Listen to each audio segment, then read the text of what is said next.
हे भौजी हे। का देवर बाबुआ?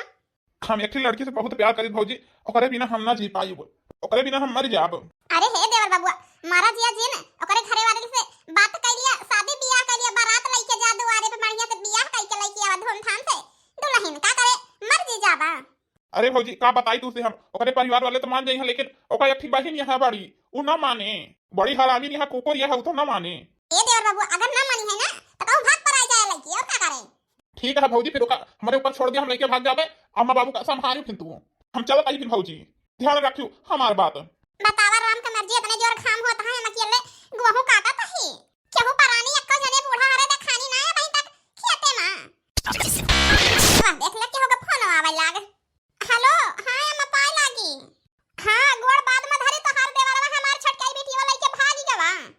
हां चली तो बताई इनका नी माहुर काटू का हमारे बहनिया मिली लई के भागई का।